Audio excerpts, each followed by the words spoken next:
Bonjour, donc pour cette émission consacrée au film Tuer n'est pas joué, donc The Living Daylights, nous allons évoquer la nouvelle de Ian Fleming, The Living Daylights.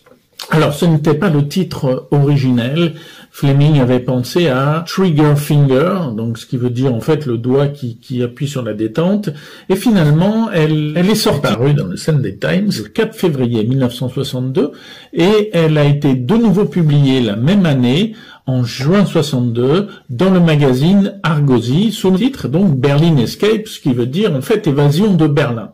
La nouvelle paraît ensuite à titre posthume, donc 2 ans après la mort de Ian Fleming, le 23 juin 1966, dans un recueil qui comporte 2 nouvelles à ce moment-là, donc The Living Daylight et Octopussy.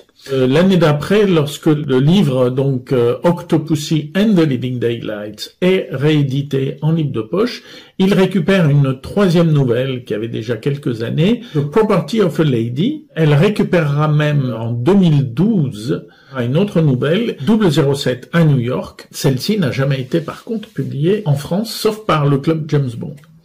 Cette nouvelle a connu une adaptation en comics, en bande dessinée, dans le Daily Express. Et d'ailleurs, cette nouvelle aura des problèmes avec le Daily Express, parce qu'elle est parue dans le Sunday Times, et alors que les romans et les nouvelles de James Bond sont adaptés dans le Daily Express depuis 1958, le patron du Daily Express est furieux que Ian Fleming ait négocié la parution de sa nouvelle dans le Sunday Times et non pas dans le Daily Express. Il arrête la publication de l'adaptation des bandes dessinées tirées des James Bond. En l'occurrence, à ce moment-là, c'était Opération Tonnerre. Donc, ils écourtent l'adaptation et la parution d'Opération Tonnerre. Ils mettent un bandeau comme quoi James Bond gagne à la fin. Et il faudra que Ian Fleming se réconcilie avec le directeur du Daily Express, que l'année d'après, il y ait de nouvelles publications des bandes dessinées de James Bond. En France, la même année, donc, le livre est édité, traduit et publié sous le titre Meilleurs vœux de la Jamaïque, et il comporte 3 nouvelles. Octopussy sous le titre Meilleurs vœux de la Jamaïque, The Property of a Lady sous le titre La sphère d'émeraude et The Living Daylight sous le titre Bon baiser de Berlin. Que raconte cette nouvelle? En fait, on va se rendre compte qu'elle a été adaptée, en tout cas assez fidèlement, au début de The Living Daylights, dans la première partie qui suit le générique, à Bratislava. Sauf que ça se passe à Berlin et que James Bond est envoyé pour assassiner quelqu'un qui va tenter d'empêcher un agent 272, de passer de Berlin-Est à Berlin-Ouest avec des tas de renseignements. Ils savent que cet agent risque donc de se faire tuer, donc ils envoient James Bond. Comme dans le film, il rencontre Sender, alors il le rencontre pas à l'opéra, il le rencontre donc dans l'appartement, en face de l'immeuble, d'où on pense que le tueur va tirer, et qui est à proximité de l'endroit où va passer l'agent 272, qui est un endroit qui n'avait pas été reconstruit donc après la Seconde Guerre mondiale, et donc où le mur est encore un peu détruit et où on peut passer. Alors James Bond va passer 3 jours à Berlin, et chaque soir, il sait que l'agent 272 peut passer un de ces 3 soirs. Le premier soir, il est prêt à tirer, il attend. L'agent ne passe pas. Par contre, il voit à une fenêtre, il voit une arme qu'il reconnaît comme étant une Kalachnikov pour tuer l'agent 272 lorsqu'il va passer dans une zone de lumière qui fait à peu près une 30aine de mètres où on peut tirer. Le lendemain, il va se promener, il va boire un café, il va manger, en attendant le soir où va être à l'affût prêt à tirer, et là, il voit l'orchestre de femmes qui rentre dans la maison des ministères où se trouve le tueur le soir, et il voit une magnifique violoncelliste, grande, blonde, pour qui il a un coup de cœur, il a un crush, et il va penser à elle toute la journée. Et le soir, il attend prêt à tirer, avec Sender, avec qui il accroche pas du tout, qui est plutôt un bureaucrate. Bon, 272 n'apparaît pas, mais il voit encore une 2e fois la Kalachnikov à la fenêtre.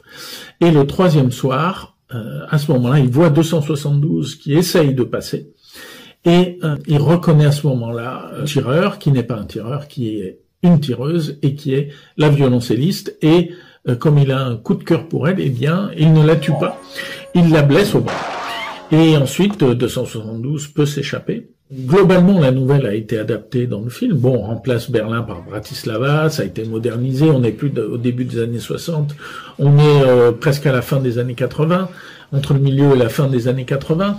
Donc la situation politique a changé, et puis bien sûr, il y a toute l'intrigue du film qui a été bâtie dessus, mais tout le début est très similaire et on retrouve la trame de l'histoire. C'est une nouvelle qui offre un aspect très intéressant parce que, contrairement au film en tout cas, où juste il fait une petite remarque, il voit la violoncelliste et en fait, il ne la tue pas dans le film parce qu'il se rend compte c'est pas une tueuse et qu'elle ne sait pas comment se servir d'une arme. Alors que dans la nouvelle, c'est une tueuse.